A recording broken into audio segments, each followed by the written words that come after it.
e falë drejkën në xhami. Pastaj ka dhe një xhami këtu në Shkup. A ka xhami në Shkup që kanë ligjërata pas namazit drejkës? Plot.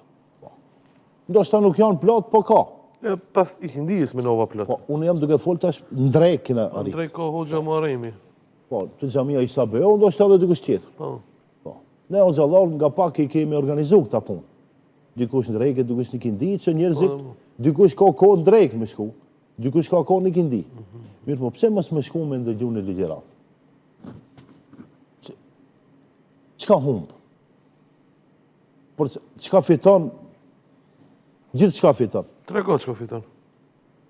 Po hiç mos me fitu asgjë, qetësohesh.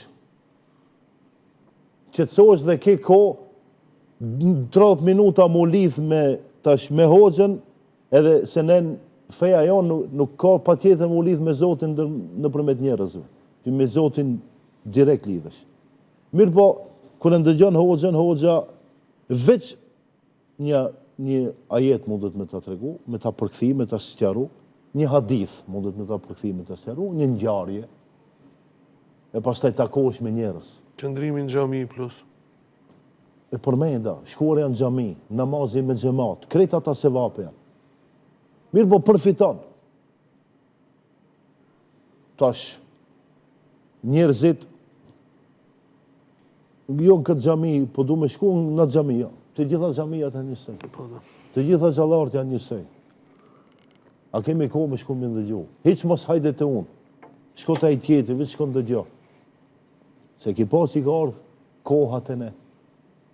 Ne kemi problem me familjet, kemi problem me perceptimin, me konceptin se çka në kjo dunja, çka është duke ndodhë me njerëzit këtë dunja. Suno, se po ta përmend emrin. Në këtë botë, kur vritet njeriu, më shumë në këtë kohë apo më herët? Po në këtë kohë më lehtë vritet njeriu, shkatërrohet, masakrohet. E të hoxha kur shkojsh nuk ta mëson këtë.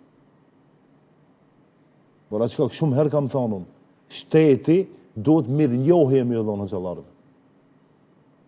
Unë që 23-4 vite në xhami, jam duke thirrë në paqe, jam duke thirrë në respekt, jam duke thirrë që mos vidhni, mos rrejni, mos punoni me kamat. Çato zotit që i ka thonë. E prapë në Ramazan, do t'i përdorim, përmendim, bisedojmë këta tema. Edhe dikush thot, shumë herbe ju po i përsëritni. Po çata punë po ndodhin, çata gabime po ndodhin. E njeriu ku e merr mësimin? Po sa gjën këtë muaj? Në xhami. Duke mos janë shkalu, sa më duke fol për shkollën, për universitetin, ata duhet me qenë, pa të interesueshme janë. Në ato fol për muajin Ramazan dhe feja dhe Ramazani. Është mirë se cili për nesh shkon të ndëgjon një hoxh. Pasha Allahun, ndoshta 100% s'ke me mbajt mend. 1% me mbajt mend mjafton. O veç gjunahët Zoti me t'i fal mjafton. Ose cili për nesh ka gjunahë. Se në Ramazan nuk shkon mendja me xhelozu dika. A nuk shkon mendja me pas inat dika. Po ku mundesh me pastru shpirtin? Ku a vendi që e pastron zemrën? Në xhami. A nëse shkon në xhami, s'keve që ka mirë është tjetër. E ndëgjon hoxhën, hoxha nuk flet 3 orë ati, 5 orë. Nuk e lodh xhamatin. Në bazë xhamatit, si pas vendi ku vendi. Xhamatin e shef që u ka lodh dhe ndërpret. Ditë s'ka në regullë. Tash, e ndëgjum dersin në drejkë. Shembull, nëse i lirë. Po thamë, nëse e në punë, kur të kesh kohë, mirë, s'ke kohë, s'ka problem.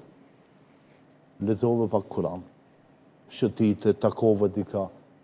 Pse, a nuk është mirë, shembull, pas namazit drekës me shku me vizitun dhe një njeri të sëmura. Ose shkon në xhami, e ke bon një jetë me ndëgju ligjërat, mirë po që rastësisht ka një vdekje. Ka një xhenazë në xhami. E falë namazin e xhenazës, edhe hoxha me siguri se nuk do të ketë ligjërat se ka, apo? Edhe tash ku e varosin? Po, filan vendi, s'ka problem. Edhe unë e po shkoj. Pse mos me bëng?